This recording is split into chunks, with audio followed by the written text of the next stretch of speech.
વિદ્યાર્થી મિત્રો, આજે આપણે જોવાના છે આધુનિક આવર્ત કોષ્ટક. આપણે ગયા વિડિયોની અંદર મેન્ડેલિફના વર્ગીકરણની મર્યાદા આપણે જોઈ ગયા છે. તો આજે આપણે જોઈએ આધુનિક આવર્ત કોષ્ટક. વિદ્યાર્થી મિત્રો, આધુનિક આવર્ત કોષ્ટકની રચના કોણે કરી છે? તો ઈસવીસન 1913 માં હેનરી મોસેલે.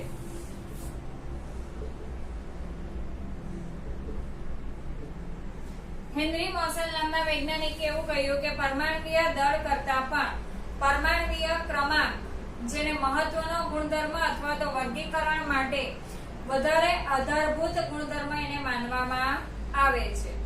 અને ત્યાર પછી એમણે મેન્ડેલિફના આવર્ત કોષ્ટકમાં સુધારા વધારા કરીને દરેક તત્વને એના પરમાણ્વીય ક્રમાંકના ચડતા ક્રમને આધારે શું કર્યું છે? ગોઠવ્યું છે. અને એને કારણે આધુનિક આવર્ત કોષ્ટકનો નિયમ શું છે? મેન્ડેલિફનો આવર્ત કોષ્ટકનો નિયમ શું છે? કે તત્વના ગુણધર્મ તેમના પરમાણ્વીય દળના આવર્તનીય વિધેય છે. તો આધુનિક આવર્ત કોષ્ટકની રચના કોને આધારે કરવામાં આવી છે વિદ્યાર્થી મિત્રો? તો કોને ધ્યાનમાં લીધું? તો પરમાણ્વીય ક્રમાંકને ધ્યાનમાં લઈને કરવામાં આવી છે. તો અહીંયા આપણે આધુનિક આવર્ત કોષ્ટકનો નિયમ લઈએ તો તત્વના ગુણધર્મો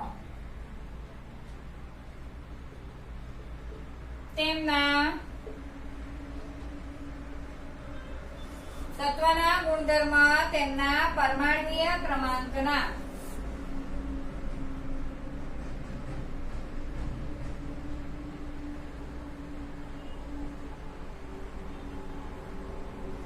આવર્તનીય શું છે? વિધેય છે. તો આ છે વિદ્યાર્થી મિત્રો આધુનિક આવર્ત કોષ્ટકનો નિયમ કે તત્વના ગુણધર્મ તેમના પરમાણ્વીય ક્રમાંકના આવર્તનીય શું છે વિદ્યાર્થી મિત્રો? વિધેય છે. હવે આપણે આગળ શીખી ગયા છે કે પરમાણ્વીય ક્રમાંક એટલે શું? તો પરમાણ્વીય ક્રમાંક એટલે કે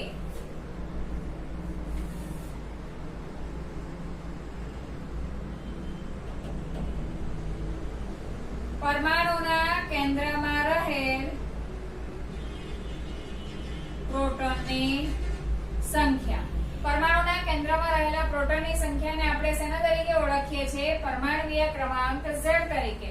હવે જેટલી પ્રોટોનની સંખ્યા તેટલી જ કોની સંખ્યા હાજર હોય છે? ઇલેક્ટ્રોનની સંખ્યા પણ હાજર હોય છે. આમ જેટલી પ્રોટોનની તેટલી ઇલેક્ટ્રોનની સંખ્યા. આમ આધુનિક આવર્ત કોષ્ટકમાં દરેક તત્વને તેમના પરમાણ્વીય ક્રમાંકના ચડતા ક્રમને આધારે ગોઠવવામાં આવ્યા, જેથી નવા શોધાનારા તત્વની આગાહી વધારે ચોકસાઈપૂર્વક કરવામાં આવી. અને મેન્ડેલિફના આવર્ત કોષ્ટકની અંદર જે કંઈ પણ મર્યાદા હતી એ મર્યાદાને આધુનિક આવર્ત કોષ્ટકની અંદર ત્રણેય મર્યાદાની અંદર શું થઈ ગયો વિદ્યાર્થી મિત્રો? સુધારો થઈ ગયો. કારણ કે અહીંયા આપણે પરમાણ્વીય ક્રમાંકના ચડતા ક્રમના આધારે ગોઠવીએ છીએ તો સમસ્થાનિકને, બધા જ સમસ્થાનિક છે જે તે તત્વના, તેને એક સાથે જ મૂકવામાં આવ્યા છે. ખ્યાલ આવે છે વિદ્યાર્થી મિત્રો? અને આપણે ત્યાં પરમાણ્વીય દળની પણ અનિયમિતતા હતી મેન્ડેલિફના આવર્ત કોષ્ટકમાં. જ્યારે અહીંયા આપણે મેન્ડેલિફની જે મર્યાદા હતી પરમાણ્વીય દળની એ સુધારાઈ ગઈ છે. કેમ? કારણ કે હવે પરમાણ્વીય ક્રમાંકને ચડતા ક્રમના આધારે જ ગોઠવવાનું આવ્યું છે. ત્યાં કોની હતી? તો કોબાલ્ટ અને નિકલ. નિકલ પહેલા કોને મૂકવામાં આવેલું હતું? કોબાલ્ટને. તો અહીંયા તો પરમાણ્વીય ક્રમાંક જ ચેન્જ થઈ ગયો. કોબાલ્ટ 27 અને નિકલ 28. એટલે એ જે મર્યાદા હતી એ મર્યાદા પણ અહીંયા શું આવી ગયો? એનો નિકાલ થઈ ગયો. તો વિદ્યાર્થી મિત્રો, તમને ચોપડીની અંદર પણ આધુનિક આવર્ત કોષ્ટક તમને દર્શાવેલી છે. વિદ્યાર્થી મિત્રો, આધુનિક આવર્ત કોષ્ટકની આપણે જો વાત કરીએ તો એની અંદર આડી હરોળને આવર્ત તરીકે ગણેલી છે અને ઊભા સ્તંભને અથવા તો ઊભી હરોળને શેના તરીકે ગણવામાં આવેલ છે? સમૂહ તરીકે ગણવામાં આવેલ છે. 7 આવર્ત અને કેટલા સમૂહ છે? તો 18 સમૂહ છે. યાદ રાખજો વિદ્યાર્થી મિત્રો, 7 આવર્ત અને 18 શું છે? સમૂહ છે. તમે એની રચના જોઈ શકો છો વિદ્યાર્થી મિત્રો, કંઈક આ રીતે આપેલી છે. બરાબર?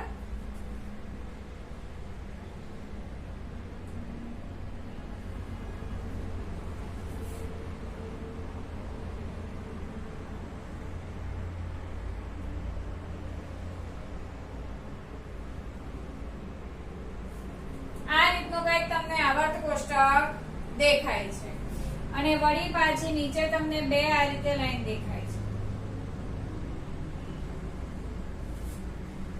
બરાબર. અને એની અંદર તત્વની શું કરેલી છે?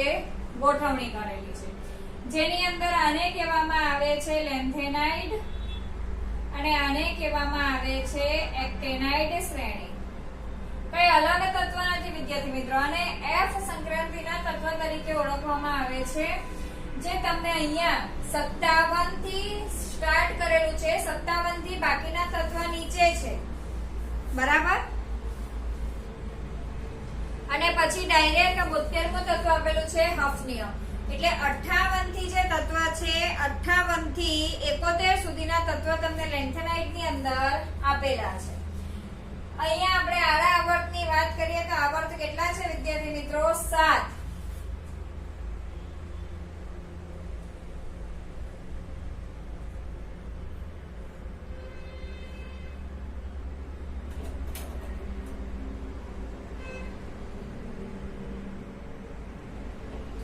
આવર્ત કેટલા છે? 7 આવર્ત છે. ને સમૂહ કેટલા છે વિદ્યાર્થી મિત્રો? 16 સમૂહ છે. 1 2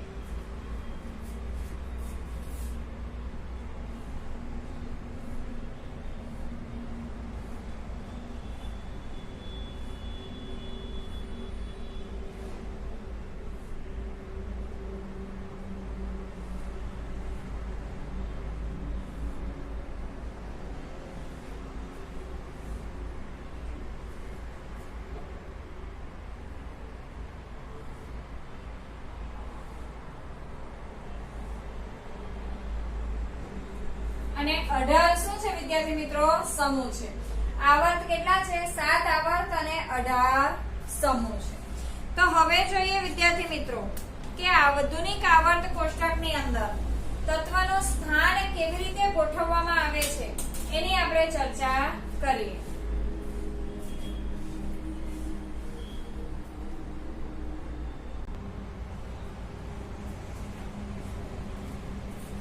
હવે જોઈએ વિદ્યાર્થી મિત્રો આવર્ત કોષ્ટકમાં તત્વોનું સ્થાન. તો વિદ્યાર્થી મિત્રો આધુનિક આવર્ત કોષ્ટકની જો આપણે રૂપરેખાની વાત કરીએ તો એની અંદર તત્વોને એક તો પરમાણ્વીય ક્રમાંકના કયા ક્રમમાં ગોઠવેલા છે? ચડતા ક્રમમાં ગોઠવેલા છે.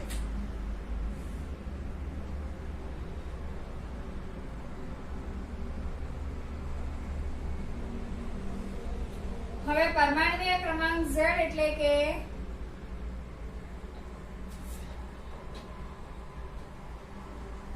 પરમાણુના કેન્દ્રમાં રહેલ પ્રોટોનની સંખ્યા. જેટલી પ્રોટોનની સંખ્યા એટલી જ કોની સંખ્યા હોય છે વિદ્યાર્થી મિત્રો? ઇલેક્ટ્રોનની સંખ્યા. હવે જેની અંદર સમાન ઇલેક્ટ્રોન રચના એટલે કે જે તત્વના પરમાણુની સંયોજકતા ઇલેક્ટ્રોન કોને કહેવામાં આવે છે? તો જે તત્વના પરમાણુની સૌથી બહારની કક્ષાની અંદર ઇલેક્ટ્રોન રચના સમાન જોવા મળી તેને આવર્ત કોષ્ટકની અંદર શેમાં ગોઠવ્યા વિદ્યાર્થી મિત્રો? સમૂહમાં ગોઠવ્યા. આપણે ઉદાહરણ જોઈએ છે વિદ્યાર્થી મિત્રો, બરાબર. પહેલા પણ કેટલા આવર્ત અને કેટલા સમૂહ છે? 7 આવર્ત અને 18 શું છે વિદ્યાર્થી મિત્રો? સમૂહ છે. તો હવે વિદ્યાર્થી મિત્રો આપણે પહેલા જોઈએ સમૂહમાં ઇલેક્ટ્રોનની રચના.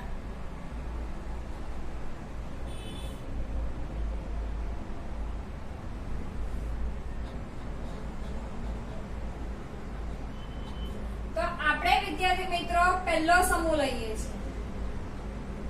પહેલા સમૂહની અંદર 3 છે: હાઇડ્રોજન, લિથિયમ, સોડિયમ, પોટેશિયમ. ચાલો, 4 તત્વ છે: હાઇડ્રોજન, લિથિયમ, સોડિયમ અને પોટેશિયમ. હાઇડ્રોજનનો પરમાણુ ક્રમાંક 1 છે. લિથિયમનો પરમાણુ ક્રમાંક કેટલો છે? 3. સોડિયમનો પરમાણુ ક્રમાંક છે 11 અને પોટેશિયમનો પરમાણુ ક્રમાંક કેટલો છે? 19. એની આપણે ઇલેક્ટ્રોન રચનાની વાત કરીએ વિદ્યાર્થી મિત્રો તો ઇલેક્ટ્રોન રચનાની જોઈએ તો હાઇડ્રોજન 1 એટલે કે 1, 3 2 1 સોડિયમ 11 2 8 ને 2 10 ને 1 11 પોટેશિયમ 19 2 8 8 1 અહીંયા વિદ્યાર્થી મિત્રો તમે જોઈ શકો છો કે સમૂહની અંદર બાહ્યતમ કક્ષામાં ઇલેક્ટ્રોનની સંખ્યા કેવી જોવા મળે છે? સરખી જોવા મળે છે. તો જેની અંદર બાહ્યતમ કક્ષામાં ઇલેક્ટ્રોનની સંખ્યા સરખી જોવા મળે તો એ બધાને શેની અંદર ગોઠવવામાં આવ્યા છે વિદ્યાર્થી મિત્રો? સમૂહની અંદર ગોઠવવામાં આવ્યા છે. તો સમૂહની અંદર બાહ્યતમ કક્ષાની અંદર ઇલેક્ટ્રોનની સંખ્યા કેવી જોવા મળે છે? સરખી જોવા મળે છે. કક્ષાનો ક્રમ પણ વધે છે. કક્ષાનો ક્રમ શું થાય છે? વધે છે. જેમ જેમ આપણે સમૂહમાં ઉપરથી નીચે આવીએ છીએ, ઉપરથી નીચે આવતા કક્ષાનો ક્રમ વધે છે. અહીંયા એક જ કક્ષા છે કે, અહીંયા કે અને એલ, અહીંયા કે એલ એમ, અહીંયા કે એલ એમ અને એમ. આગળ આવશે તો કે એલ એમ એમ અને ઓ. તો અહીંયા શું વધે છે? કક્ષાનો ક્રમ વધે છે. જેમ જેમ આપણે સમૂહમાં ઉપરથી નીચે આવીએ છીએ કક્ષાનો ક્રમ વધે છે, પરંતુ બાહ્યતમ કક્ષાની અંદર ઇલેક્ટ્રોનની સંખ્યા કેવી રહે છે? જળવાઈ રહે છે. એ જ રીતે આપણે આવર્તની અંદર ઇલેક્ટ્રોનની રચનાની વાત કરીએ.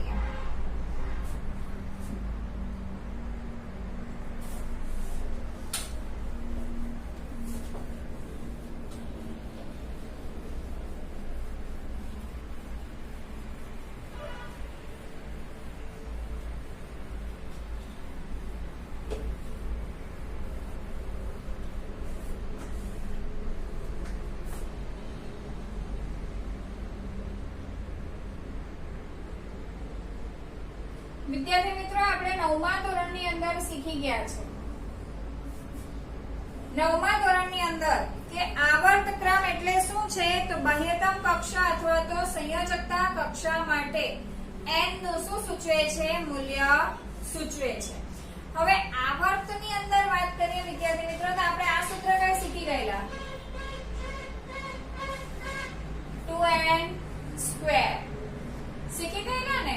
2n સ્ક્વેર એટલે કે શું દર્શાવે છે વિદ્યાર્થી મિત્રો? તો મહત્તમ ઇલેક્ટ્રોનની શું દર્શાવે છે? કોઈ કક્ષાની અંદર ઇલેક્ટ્રોનની મહત્તમ સંખ્યા.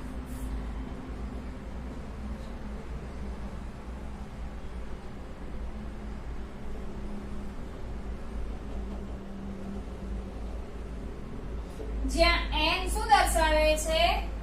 તો પરમાણુના કેન્દ્રથી કક્ષાનો ક્રમ.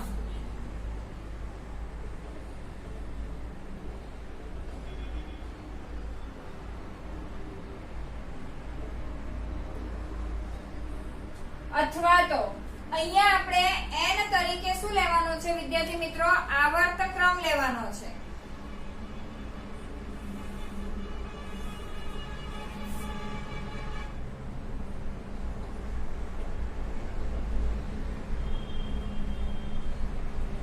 આપણે વિદ્યાર્થી મિત્રો નીલ્સ બોરનો નિયમ આપણે શીખી ગયા છે, બરાબર ને? આ રીતે જેમાં પહેલી કક્ષા કે એલ એમ, જ્યાં n બરાબર 1, n બરાબર 2, n બરાબર 3 આ રીતે આગળ વધતું હતું. ધારો કે વિદ્યાર્થી મિત્રો આપણે પ્રથમ આવર્ત લઈએ.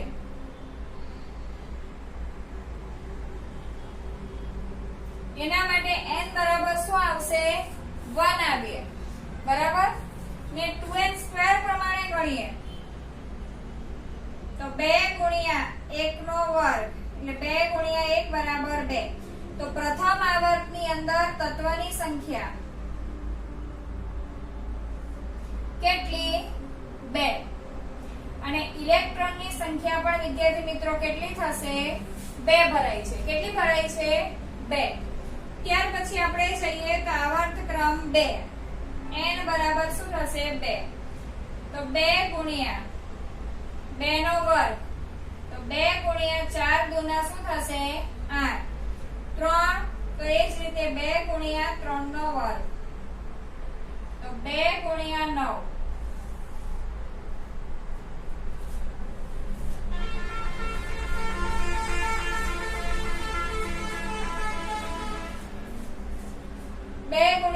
તો 9 દુના શું થાય છે વિદ્યાર્થી મિત્રો 18. તો આ રીતે આગળ શું થાય છે વિદ્યાર્થી મિત્રો વધે છે. તમે વિદ્યાર્થી મિત્રો ગણતરી કરશો તો પહેલા આવર્તની અંદર કેટલું જોવા મળે છે તત્વ 2 તત્વ જોવા મળે છે. બીજા આવર્તની અંદર તત્વ કેટલા જોવા મળે છે 8. ત્રીજા આવર્તની અંદર પણ તત્વ કેટલા જોવા મળે છે 8. ચોથા આવર્તની અંદર તત્વ જોવા મળશે 18. પાંચમા આવર્તની અંદર પણ 18. છઠ્ઠા આવર્તની અંદર કેટલા જોવા મળે છે વિદ્યાર્થી મિત્રો 32. તો આ રીતે વિદ્યાર્થી મિત્રો તમને શું જોવા મળશે તો એની અંદર તત્વ જોવા મળે છે. ત્રીજા આવર્તની અંદર પણ તમને 8 તત્વ જોવા મળશે. ચોથા આવર્તની અંદર તમને કેટલા તત્વ જોવા મળે છે 18.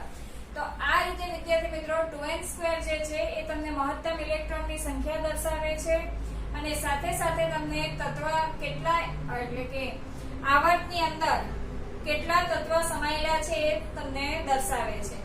જ્યાં n એ પરમાણુના કેન્દ્રથી કક્ષાનો શું સૂચવે છે ક્રમ સૂચવે છે. તો આવર્ત કોષ્ટકમાં તત્વનું સ્થાન વિદ્યાર્થી મિત્રો એના ઇલેક્ટ્રોનની રચનાને આધારે આપણે દર્શાવી શકીએ છીએ. તમે વિદ્યાર્થી મિત્રો જોઈ શકશો કે આવર્તની અંદર શું થાય છે. સમૂહની અંદર તો આપણે એવું જોઈ ગયા કે સમૂહની અંદર જેમ જેમ આપણે ઉપરથી નીચે આવીએ છીએ તો ઉપરથી નીચે આવતા કક્ષાનો ક્રમ શું થતો જાય છે વધતો જાય છે. પરંતુ બાહ્યતમ કક્ષાની અંદર ઇલેક્ટ્રોનની રચના એટલે કે ઇલેક્ટ્રોનની સંખ્યા એની એ જ રહે છે. હવે આપણે આવર્તની વાત કરીએ તો આવર્તની વાતની અંદર આપણે શું લઈએ છીએ તો ત્રીજા આવર્તની અંદર સોડિયમ, પછી મેગ્નેશિયમ, અથવા તો આપણે બીજા આવર્તની વાત કરીએ lithium, beryllium, boron, carbon, nitrogen, oxygen, fluorine. લિથિયમનો પરમાણુ ક્રમાંક આ બીજો આવર્ત છે બરાબર. લિથિયમનો પરમાણુ ક્રમાંક 3, બેરિલિયમનો 4, બોરોનનો 5, કાર્બનનો 6, નાઇટ્રોજન 7, ઓક્સિજન 8 અને ફ્લોરિન શું છે 9. ઇલેક્ટ્રોન રચના લખીએ. Lithium 2 1, beryllium 2 2, 2 3, 2 4, 2 5, 2 6, 2 7. અહીંયા આપણે લખીએ કક્ષાનો ક્રમ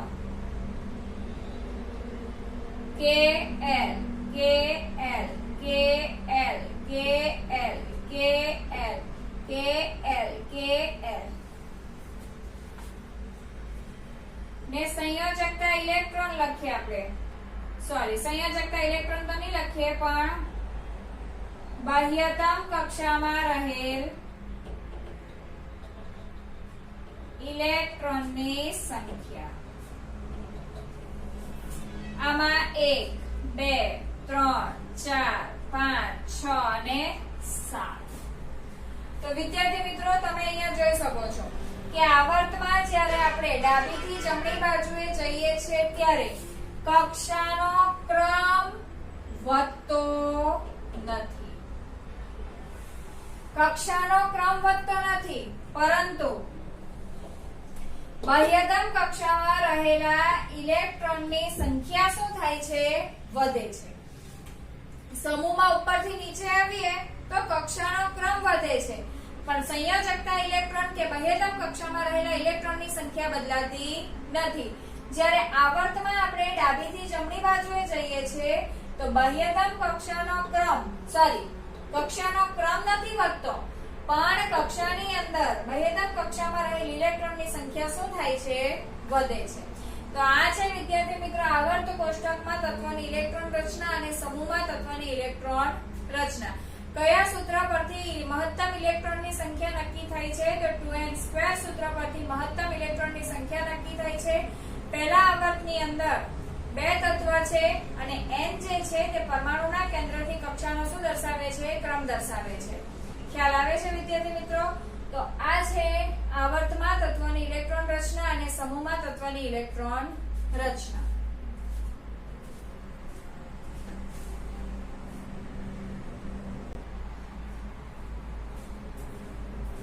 હવે જોઈએ આપણે સ્વાધ્યાય. સ્વાધ્યાયની અંદર વિદ્યાર્થી મિત્રો ત્રીજો ક્વેશ્ચન છે, કયા તત્વમાં બે કક્ષાઓ છે તથા બંને ઇલેક્ટ્રોનથી સંપૂર્ણ ભરાયેલ છે? બે કક્ષાઓ એટલે કે K અને L. K કક્ષામાં વધારેમાં વધારે 2 ઇલેક્ટ્રોન સમાય અને L કક્ષામાં વધારેમાં વધારે કેટલા ઇલેક્ટ્રોન સમાય છે? 8. એનો મતલબ કે પરમાણુ ક્રમાંક કેટલો છે? 10. તો Z બરાબર 10 હોય તો એ તત્વ વિદ્યાર્થી મિત્રો કયું થવાનું? નિયોન. બરાબર, નિયોન થશે. પછી આગળ આપણે જોઈએ ઇલેક્ટ્રોનની રચના 2, 8 અને 2 છે. તો એ કયું તત્વ છે? 8 ને 2 10 ને 2 12. 12 પરમાણુ ક્રમાંક ધરાવતું તત્વ વિદ્યાર્થી મિત્રો કયું છે? તો મેગ્નેશિયમ છે. મેગ્નેશિયમ છે. ઇલેક્ટ્રોન કુલ 3 કક્ષા છે. કેટલી કક્ષા છે? 3. K, L અને M.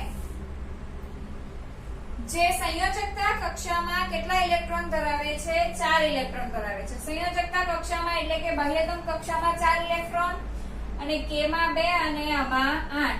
8 ને 2 10 ને 4 14. કયું તત્વ થશે વિદ્યાર્થી મિત્રો? સિલિકોન. આગળ જઈએ. કુલ 2 કક્ષાઓ છે K અને L કે જે સંયોજકતા કક્ષામાં કેટલા ઇલેક્ટ્રોન ધરાવે છે? 3. સંયોજકતા કક્ષા એટલે કે બહારની કક્ષામાં 3. તો પહેલી કક્ષા ભરાયેલી હશે તો 2 અને 3 એટલે કે 5 ઇલેક્ટ્રોન. તો એ તત્વ કયું હોવાનું વિદ્યાર્થી મિત્રો? બોરોન. આગળ જોઈએ આપણે બીજી કક્ષામાં પ્રથમ કક્ષા કરતા બમણા ઇલેક્ટ્રોન છે. તો પહેલી કક્ષામાં કેટલા ઇલેક્ટ્રોન? 2. પહેલી કક્ષામાં 2 ઇલેક્ટ્રોન. એના કરતા બમણા ઇલેક્ટ્રોન એટલે કે L કક્ષામાં કેટલા ઇલેક્ટ્રોન થશે? 4. તો 4 ને 2 6 એટલે એ તત્વ કયું હશે વિદ્યાર્થી મિત્રો? કાર્બન. તો આ રીતે આપણે ગણી શકીએ છીએ. આગળ જોઈએ આવર્ત કોષ્ટકમાં બોરોન જે સમૂહમાં છે તે જ સમૂહના તમામ તત્વોનો કયો ગુણધર્મ સમાન હશે? તો વિદ્યાર્થી મિત્રો સમૂહમાં જઈએ તો સમૂહમાં જઈએ તો શું સમાન હોય છે? તો સમૂહમાં જઈએ તો એની બાહ્યતમ કક્ષાની અંદર ઇલેક્ટ્રોનની સંખ્યા કેવી હશે? સમાન. અથવા તો સંયોજકતા ઇલેક્ટ્રોન કેવા હશે? સમાન હશે. તો બોરોન જે સમૂહમાં છે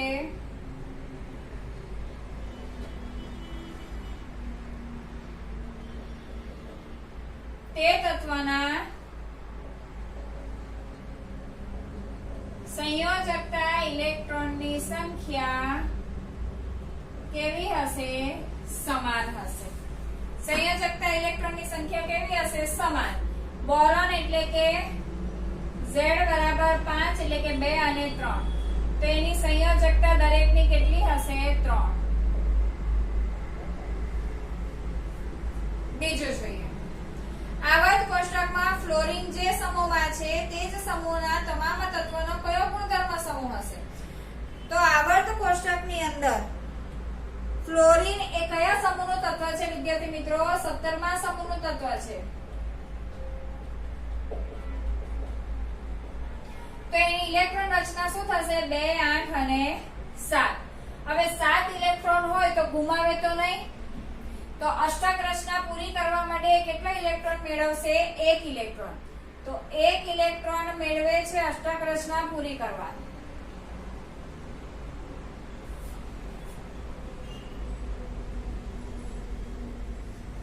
તો સંયોજકતા ઇલેક્ટ્રોન કોને કહેવામાં આવે? જેટલા ઇલેક્ટ્રોન ગુમાવે, જેટલા ઇલેક્ટ્રોન મેળવે અથવા તો જેટલા ઇલેક્ટ્રોનની શું કરે? ભાગીદારી કરે. તો અહીંયા એક ઇલેક્ટ્રોન મેળવે છે તો સમૂહના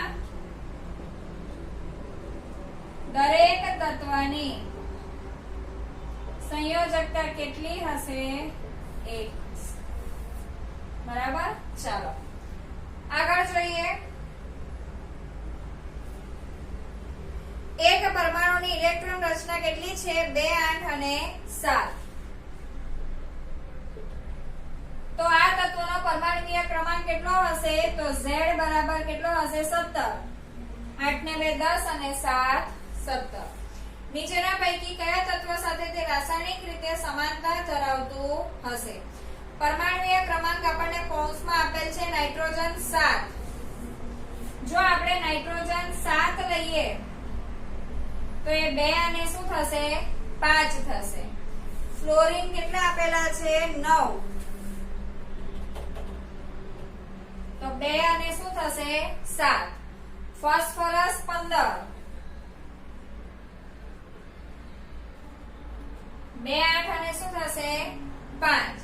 ને આર્ગોન 18. 2 8 અને 8. હવે અહીંયા પણ બાહ્યતમ કક્ષામાં 7 ઇલેક્ટ્રોન છે તો એની સાથે કોણ સામ્યતા ધરાવતું હશે? તો ફ્લોરીન. ફ્લોરીન એની સાથે શું ધરાવે છે? સામ્યતા ધરાવે છે. ખ્યાલ આવે છે વિદ્યાર્થી મિત્રો? હવે જોઈએ આપણે આગળ.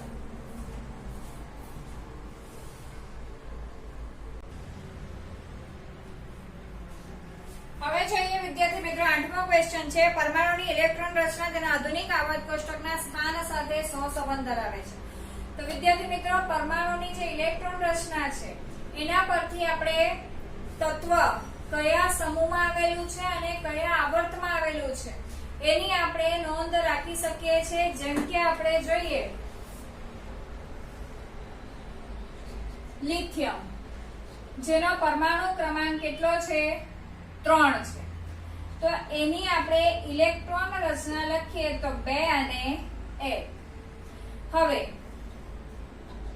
સંયોજકતા કક્ષાની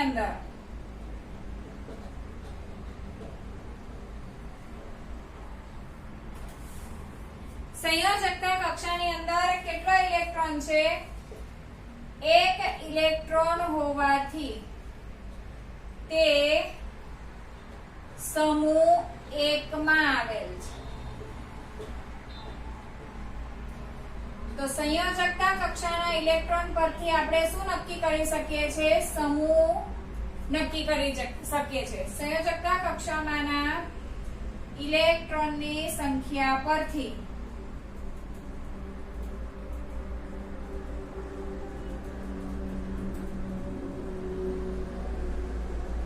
સમૂહ નક્કી કરી શકીએ વિદ્યાર્થી મિત્રો.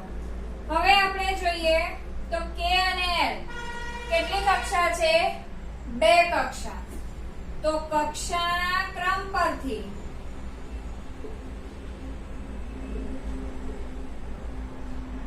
આવર્ત નક્કી કરી શકીએ. જેમ કે અહીંયા આપણે લઈએ લિથિયમ KL એમ કેટલી કક્ષા ધરાવે છે?